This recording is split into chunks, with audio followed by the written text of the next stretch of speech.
Hey guys, I'm Ali. How's it going? So for today's vlog, I wanted to talk about why people become expats, why we do this, why I did this. I wanted to start this off talking about, first of all, talking about the difference between being an expat and being an immigrant or a migrant. I had lunch today with a friend, and her and I got talking about this, and so I've been reading up a lot about this to get ready to talk about it. And my definitions of an expat and an immigrant came down to, if you're an expat, it's not about what nationality you are, first of all. Get rid of that idea. Being an expat is you move somewhere with the intention to be there only temporarily. Expats, to me, we're kind of looking for adventure and new things. So when new opportunities arrive, we move to follow that opportunity. We don't necessarily stay in one city for the rest of our lives. That to me is what an expat is. Whereas an immigrant or a migrant, they pick one place. They move to that one place and then they stay there to work and to live.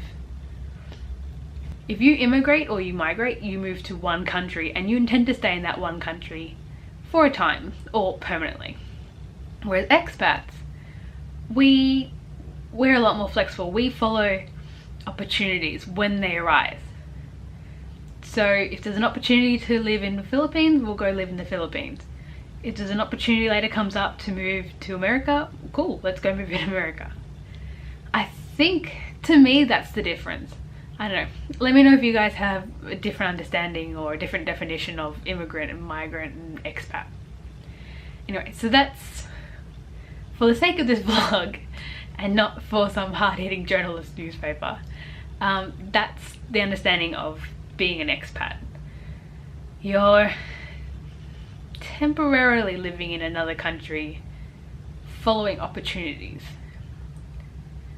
And having said that, I know plenty of expats who have moved to another country for that very reason. Like, I've got a couple of friends back home in Melbourne who, they're American and Canadians, who moved to Australia for university courses, and then sometime during the university met people, met their special someone, or got a job, or even just found themselves in the city, I suppose, and now have got PR and live in Australia and feel like they're, I don't know, American Australians. It's kind of a weird term.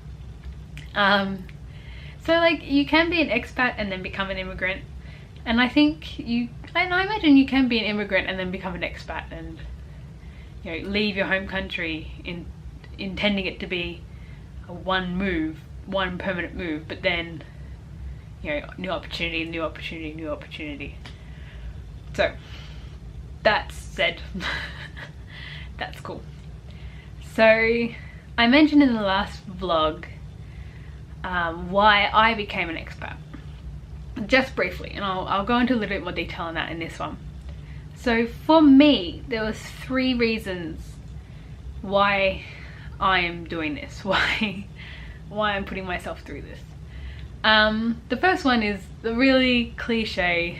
Actually, the first 2 are really cliche. First one was for love. I was with Turtle and he was moving and I didn't want him to move away from me. I wanted to be with him and he wanted to be with me. So together we moved to Japan, and that was for love. Oh, so dorky. The second reason was, and I was for a dream. I was following my dreams, and I'd actually forgotten about this, and it wasn't until, I don't know, a few weeks before I was supposed to leave that my mum reminded me of this, actually. So apparently when I was a kid, and I'm talking about like really little, like 6, 7 maybe, I used to tell everyone that someday I would live in Japan. And like, that's crazy to me, because I'm pretty sure when I was 6 and 7 I didn't know what Japan was. Pretty sure. Wasn't a very smart kid. And like, I know growing up and pretty much all throughout my life there's always been some kind of appeal about Asia to me, and I know a lot of people kind of cringe when they hear that, but there was something about the continent of Asia as a whole, and then the individual countries of Japan and China, that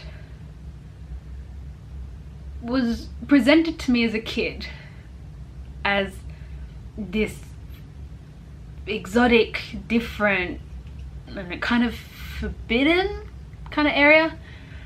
The reason I say forbidden was I remember, so we have a TV channel in Australia called SBS, right? And SBS is kind of like, you know, that one weirdo channel where everything's got subtitles, and you turn it on at like 4:30 a.m. in the morning and it's like Russian news. Yeah, that's SBS. And I remember they'd always have these really, sometimes really cool, like the old Bruce Lee martial arts movies, or Jackie Chan martial arts movies, or the is it Kurosawa, the black and white Japanese samurai movies. Sometimes there'd be really cool films like that. Other times it'd just be these really weird, freaky shit. I remember those. I don't know, like, I'm talking about, I'm really little at this stage, like 6 or 7, yeah. And I remember my dad used to be up late watching these films, and the rest of us had all gone to bed. And the way that our lounge room was set up, so there's one couch, so the TV's like kind of, you know, here and just in front of the camera. There'd be one couch here facing it directly, and there'd be another one on the side, so you watch side on. And being the little, you know, mischievous thing that I was, I would kind of commando crawl across the carpet at night behind this couch, and kind of peek out from the side and try and watch the film that my dad was watching. And like, I remember if ever he caught me, he'd always turn it off straight away, so I was never allowed to watch these films. And so I think that's where the forbidden things come from. But like, it makes sense I wasn't allowed to watch it, because like, some of these films are freaky. Like, I remember there was one night I crept out there, and there was this severed head with these like engorged eyeballs that was like sitting on a spike. It was like on a pike somewhere, and it was talking to this lady who had like sprouted spider legs, and she was eating someone or something. Like, it was really bloody and gory, and like, yeah, I remember I went back to bed with nightmares that night. So like, I had this image of,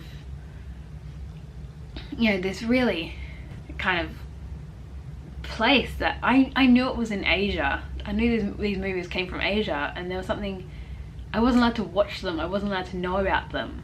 So I think that's where that whole forbidden thing comes from. I can't imagine where else it would come from.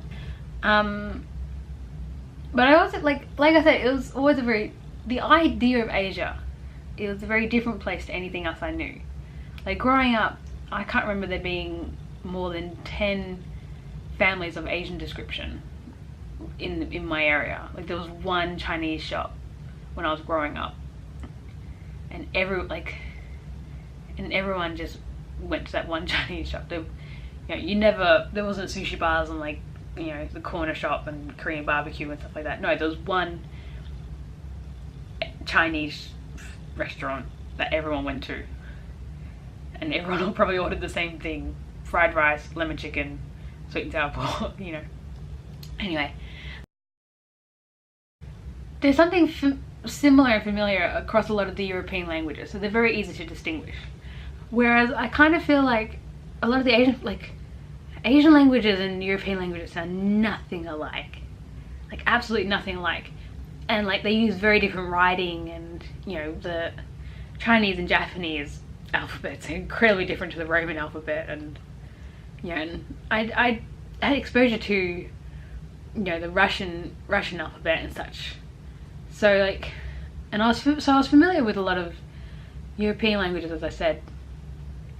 But then I had, you know, suddenly these new alphabets were popping up everywhere, and it was just so different, and it was unique and intriguing, but forbidden. So like, I think that's where that whole dream came from, because I just wanted to explore and learn about this new thing, and why was it so different, and why was it forbidden. It's not. Asia's not forbidden. That was just, that movie was just gory. That was all it was. Yeah, so love, following my dreams. What was the last one? Yeah, and then the third reason was because at the time in Australia, and I imagine still now, that for new graduates, and there was no jobs available at all. Like, I had so many friends who, you know, unless you learnt a trade, like you became a bricklayer or electrician or a plumber, there was really very few jobs available. Like, I knew so many friends who finished 3 or 4 year degrees and then just couldn't find jobs anywhere. Or, and even if you were willing to like work at, you know, supermarket and, you know, Target and Big W and those kind of big chain stores, unless you were willing to take up a manager job, you couldn't get employed full-time. And for most adults, if they get full-time employment, they're not giving that up very quickly. So like, those jobs are really hard to come across, and they're usually very high pressure and high stress, and you know.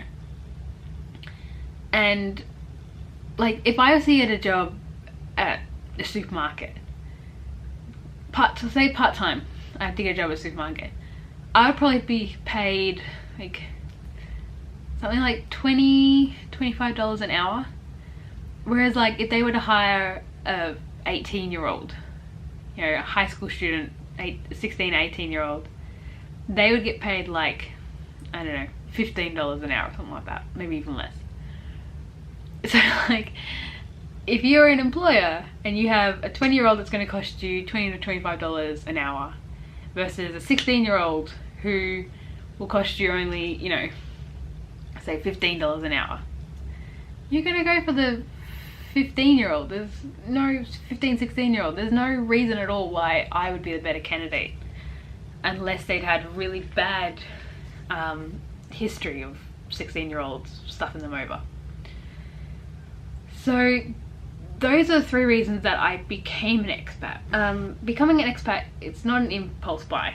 You know, you have to really make this decision, you know, work out the logistics of it, get visas if you need visas, find out if you need visas, book flights, find accommodation. This isn't an impulse buy. There's a lot of planning involved. So it's important, I think, to have the right reasons to do this. And I've never met 2 expats that had identical reasons, like 100% identical reasons to come out and do this. I know people who do this for work. Like, I had a mate who, he moved to Shanghai with no prior interest in China or Shanghai, because his work had a program that they got sent overseas for 6 months to work in the overseas office, and it was just like a employee development kind of program thing. And my mate had never left his hometown before, so he just decided, well, this is a good opportunity, and, you know, applied to the program, got into the program, off he went for 6 months, just intending it to be 6 months, and absolutely loved it. Couldn't believe he'd never done it earlier. And now, I'm pretty sure now, he said he's working towards moving back permanently, like migrating to Shanghai again, which is really cool. I've got other mates who he thought he would be moved to Shanghai for like 8 months. So he and his family decided, cool, got 8 months kind of working holiday in Shanghai, let's all move to China. And I think they've been there for like 8 years or something like that, like a ridiculous number of years. And so they just kind of accidentally became expats, really. I have another friend in Japan who, she's American, and she's an absolute legend. Like, she's a hero of mine, absolutely. And she was kind of just getting to a point where she was kind of feeling unsafe in her hometown. And it was during the time where, you know, every day there's at least 3 stories about some kind of gun violence in America, and she was just getting to the point where she began to think, you know, is today the day one of my sons don't come home? And like, that's terrifying. So she decided she couldn't do that anymore. She didn't want her kids growing up in that kind of environment anymore. So she found out one of the safest countries in the world, which was Japan. So she organized for all of them to pack up their lives, and 4 out of like 100 of them, yeah, moved to Japan, moved to Tokyo because it was going to be safer for them. And none of them spoke the language. Like, they've all had to learn Japanese, you know, hit the ground running kind of thing. And she loves it. I mean, Japan can be a weird country sometimes. And so, you know, there's always something new. But she's learnt to adapt to it, and, you know, the whole family's now settled in. So, like, there's all different reasons why people do this. You know, you might not fit in back home, and you want to find where you fit in, or just find out if you can fit in. Then people move overseas, find somewhere that you think you might fit in. Or I know plenty of people who, they've had a set idea that a place was going to be a certain way, and they thought that would be better for them. So, you know, they put their life in boxes, grab a suitcase, and off they go, only to get there and find out it's nothing like what they thought it would be. And they get kind of stuck and have to make a decision whether they go home with their tail between the legs, or they stick it out, or, you know, what happens. And so, like, it is a little bit of a gamble if the move will be successful or not. But that's part of it. That is completely part of it. You have to, whatever your reason for moving overseas, or trying to be an expat, or even just taking a working holiday, whatever reason you come up with, stick by your reason. Do your research into that reason, and let it happen. Don't try and force an experience to be a certain way. You know, don't come to China and think that you're going to become a martial arts expert. You know, forget stereotypes, forget what you've seen in movies, forget what you've read in books. You never know a place until you actually get there, and you never know how you're going to react to a place until you get there. So let it happen. Hold true to your reasons for coming. If you feel like you have the wrong reasons to do this, reevaluate your reasons, but make sure that they're your reasons. Don't let someone tell you that your reasons are wrong. I don't think you can have the wrong reasons, really. So anyway, I hope some of that made sense, or at least was cohesive enough in my editing that it makes sense. I waffled on enough, so I'll leave it there. Let me know in the comment section what experiences you guys have had with your reasoning, and, you know, your first time stepping out. If you have any questions, leave them in the comment section below as well, and give me a like and a subscribe if you like what I talked about. Alright guys, hope you have a great day, and I'll see you next time. Bye.